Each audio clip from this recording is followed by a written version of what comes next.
जय हिंद मेरे प्यारे साथियों, आप सभी का स्वागत है आपके अपने channel day to day learning पर। साथियों, यदि आप एसएससी जीडी की तैयारी कर रहे हैं तो हमारे चैनल को सब्सक्राइब कर दीजिए और वीडियो को ज़्यादा से ज़्यादा शेयर कर दीजिए एंड लाइक कर दीजिए। तो चलिए साथियों, आज हम लोग का यह जो प्रैक्टिस सेट है, हिंदी का प्रैक्टिस सेट होने वाला है। तो चलिए साथियों, आज का पहला क्वेश्चन आप सभी के सामने है, भुजंग किसका पर्यायवाची है? ऑप्शन है तोता, व्याघ्र, सर्प, मानव। तो साथियों यहाँ पर राइट आंसर होगा ऑप्शन नंबर सी, यानी सर्प का पर्यायवाची है। मेरा मेरा डैश आज गांव से बाहर गया। उपयुक्त शब्द चुनकर रिक्त स्थान की पूर्ति करना है, यानी बेटा, बालक, लड़का या तनय। तो साथियों यहाँ पर जो राइट आंसर होगा, मेरा बेटा आज घर से बाहर गया। अगला क्वेश्चन देखते हैं साथियों, दिए गए शब्दों में शुद्ध वर्तनी का चयन करना है, यानी दामाद किस प्रकार से लिखा जाता है उसी को आपको चयन करना है। तो ऑप्शन नंबर इसमें राइट आंसर होगा ऑप्शन नंबर बी, यानी दामाद होता है। माता पिता का संतान के प्रति प्रेम, इस वाक्य के लिए उपयुक्त शब्द का चयन करना है। ऑप्शन है रति, श्रृंगार, वात्सल्य या करुणा। तो option number C right answer होगा।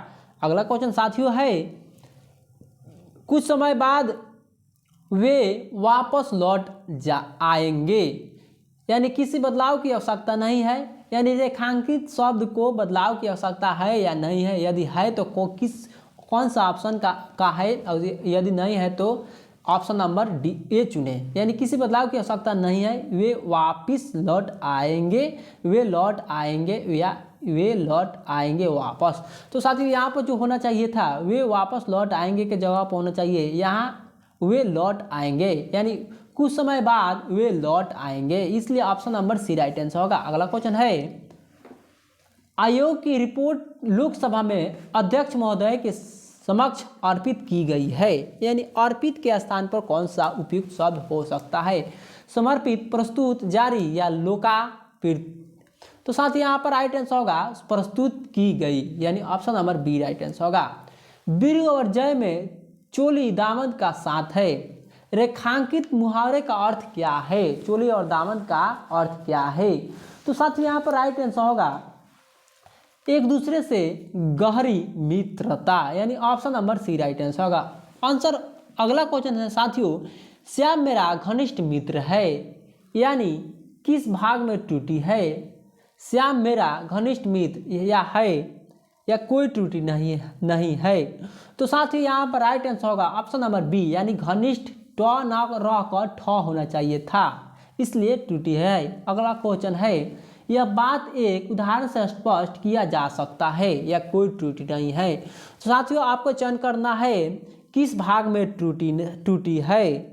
तो साथियों यहाँ पर जो राइट आंसर होगा ऑप्शन नंबर ए, यानी तीसरा भाग में त्रुटि है, क्योंकि यह बात एक उदाहरण से स्पष्ट की जा सकता है। यहाँ राइट आंसर होगा की जा सकता है, इसलिए option number A right answer होगा। अगला क्वेश्चन है, रोग जिसका उपचार संभव न हो उसे क्या कहेंगे?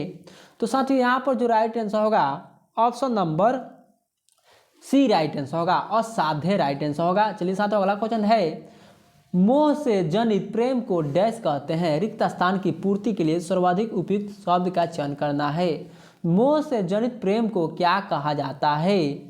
तो साथियों इसमें जो राइट आंसर होगा स्वार्थ, इसमें राइट आंसर होगा स्वार्थ, यानी ऑप्शन नंबर नहीं साथियों, इसमें जो राइट आंसर होगा आसक्ति, यानी option number C right answer होगा। अगला क्वेश्चन है, परार्थ का विलोम शब्द होगा। तो साथियों परार्थ का विलोम शब्द होता है स्वार्थ, यानी option number A right answer होगा। निम्नलिखित में से शुद्ध वर्तनी का शब्द है, यानी अशुद्ध वर्तनी का शब्द है, यानी अशुद्ध को किस शब्द में लिखा गया है? तो साथ ही यहाँ पर राइट आंसर होगा ऑप्शन नंबर ए, यानी पूज्य पद गलत है। अगला क्वेश्चन है, जिस पर अनुग्रह किया गया हो उसे क्या कहा जाता है? तो साथ ही यहाँ पर राइट आंसर होगा जिस पर अनुग्रह किया गया हो, यानी अनुगृहित कहा जाता है, option number C right answer होगा। अगला क्वेश्चन है, निर्देशक मानव इतिहास में संभवतः अनुवाद की अवधारणा उतनी ही पुरातन है जितना कि मानव सभ्यता का डैश। वैसे तो अनुवाद मूल रूप से में दो भाषाओं के बीच एक विशेष अंतर संबंध का डैश है, परंतु यह व्यापक और अर्थों में मानवीय अंतःसंबंधों की व्याप्ति का स्वरूप भी इस व्यापक अर्थ में अनुवाद एक व्यक्ति से दूसरे व्यक्ति के सामाजिक सरोकार का प्रमुख डैश होता है। दूसरे शब्द में यह भी कहा जा सकता है कि संवाद की स्थापना की पूर्ति शर्त है अनुवाद का संभव हो पाना। हम जो ही दूसरे व्यक्ति के उत्कट डैश को अपने शब्दों में समझाने की कोशिश करते हैं, हम अनुवाद के डैश पर विचारण शुरू कर देते हैं।